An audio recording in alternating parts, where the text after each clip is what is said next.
রাজ্য সভাপতি বিজেপির রাজ্য সভাপতি সুকান্ত মজুমদার তিনি বলছেন যে শেখ শাহজাহানরা কেউ ছাড়া পাবেন না। এখন যে বাড়ির তালা ভাঙা যায়নি, বাংলায় বিজেপি সরকার ক্ষমতা এলে বুলডোজার চলবে। কাল নেজাট থানা ঘেরাও করবে বিজেপি। গ্রেপ্তার তো করতে পারবে না, এদের বঙ্গরত্ন পুরস্কার দেবেন মুখ্যমন্ত্রী। কি বলেছেন সুকান্ত মজুমদার শোনাবো।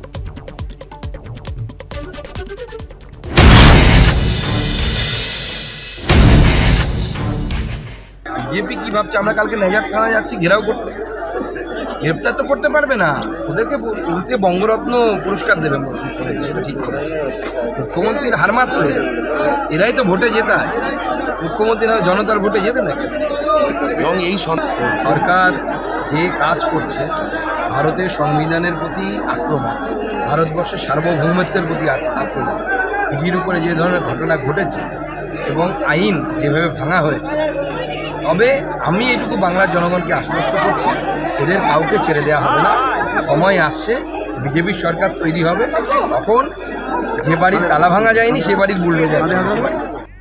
গত 5 তারিখ সন্দেশখালী থেকে বনগাঁ যেভাবে তল্লাশিতে গিয়ে আক্রান্ত হতে হয়েছে ইডিকে, তা নিয়ে ইতিমধ্যেই রাজ্যের রিপোর্ট চেয়েছে কেন্দ্রীয় স্বরাষ্ট্র মন্ত্রক। এই নিয়ে আমাদের কোনো মাথা নেই, মন্তব্য ফিরহাদ হাকিমের।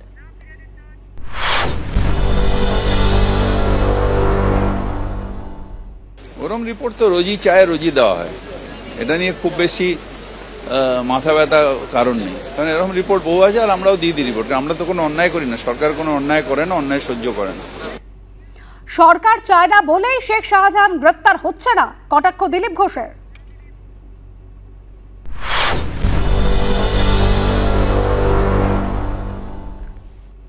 যে শাহজাহান গায়েব হয়ে গেছে, খুঁজে পাওয়া যাচ্ছে না, অ্যারেস্ট করা যাচ্ছে না, এটা স্বরাষ্ট্র দপ্তরের। আর স্বরাষ্ট্র দপ্তর মানে সরকারের মমতা ব্যানার্জি, তারা চান না ওকে অ্যারেস্ট করতে, ওরা ওকে লুকিয়ে রেখেছেন। মমতা ব্যানার্জি চিরদিন দুর্নীতিগ্রস্ত নেতাদের সঙ্গে আছেন। এখন নতুন এডিশন এসে গেছে রাকিবুর, তারপরে শাহজাহান, এরাই মমতার খুব ঘনিষ্ঠ লোক। আর মমতা ব্যানার্জি এই ধরনের নেতাই তৈরি করেছেন। গত শুক্রবার শেখ শাহজাহানের বাড়িতে তল্লাশি অভিযান চালাতে এসে আক্রান্ত হতে হয় ইডি আধিকারিকদের। তারপর থেকে কিন্তু পুলিশের ভূমিকা নিয়ে প্রশ্ন উঠতে শুরু করে।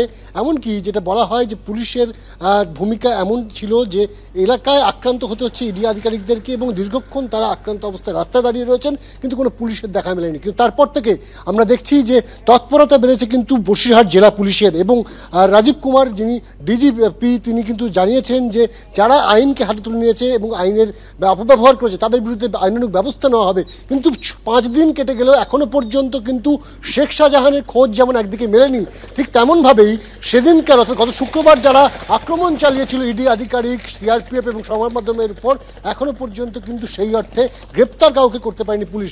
স্বাভাবিকভাবেই প্রত্যেকটি গাড়ি থামিয়ে কিন্তু পুলিশের তরফ থেকে এখানে নাকা তল্লাশি চালানো হচ্ছে, এবং গাড়ির ভেতরে কোনো আগ্নেয়াস্ত্র বা অন্য কিছু রয়েছে কিনা সেগুলো যেমন খুঁজে দেখা হচ্ছে। গাড়ি কোথায় যাচ্ছে সে বিষয়ে বিস্তারিত জানতে চাওয়া হচ্ছে চালকের কাছে।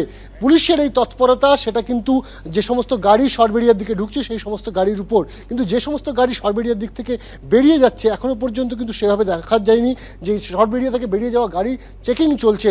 যদি প্রশ্ন উঠছে যে যদি কেউ সরবেরিয়া থেকে পালানোর চেষ্টা করেন, তিনি সরবেরিয়া থেকে বেরিয়ে যাওয়ার গাড়িতেই তিনি পালাবেন, তিনি ঢোকার গাড়িতে কেন থাকবেন? স্বাভাবিকভাবেই পুলিশ কিন্তু এই মুহূর্তে প্রত্যেকটি গাড়িকে এখানে চেক করা হচ্ছে, আমরা দেখতে পাচ্ছি।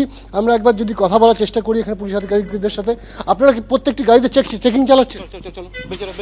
আপনারা কি প্রত্যেকটি গাড়িতে চেকিং চালাচ্ছেন? তাহলে একটা জিনিস বলুন, যে সরবেরিয়া থেকে যে সমস্ত গাড়ি বেরিয়েছে সেগুলো চেকিং হচ্ছে না? কিন্তু আমরা তো দেখতে পাচ্ছি না যে সমস্ত গাড়ি সরবেরিয়াতে ঢুকছে, শুধুমাত্র সেখানেই চেকিং হচ্ছে। ওনার বক্তব্য অনুযায়ী সমস্ত গাড়িতে চেকিং চলছে, যদিও 2 দফায় কিন্তু এই চেকিং হচ্ছে। একটা কলকাতা পুলিশ জুডিশন থেকে যখন বসিরহাট পুলিশ ডিস্ট্রিক্টে যখন ঢুকছে গাড়ি, তখন কিন্তু হাড়োয়া থানার তরফে চেকিং চলছে। তারপর যখন নেজাট এরিয়া থেকে সরবেরিয়ার দিকে, অর্থাৎ যেটা কিনা খাস তালুক একেবারে শেখ শাহজাহানের, সেখানেও ঢোকার সময় কিন্তু এই তল্লাশি অভিযান চলছে।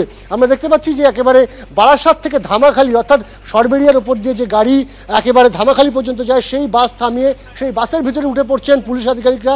তারা ভেতরে প্রবেশ করে দেখার চেষ্টা করছেন যে অজ্ঞাত পরিচয় বা সন্দেহভাজন কেউ রয়েছে কিনা। অর্থাৎ বাস থেকে ছোট গাড়ি সমস্ত কিছুতেই কিন্তু তল্লাশি অভিযান চলছে, যদিও সরবেরিয়া থেকে বেরিয়ে যাওয়ার গাড়িতে এখনো পর্যন্ত তল্লাশি অভিযানের ছবিটা অন্তত নাজাত পুলিশের তরফে এই যে চেকপোস্ট সেখানে কিন্তু চোখে পড়েনি। ক্যামেরায় উজ্জ্বল ঘোষের সাথে অনির্বাণ বিশ্বাস, এবিপি আনন্দ, নাজাত।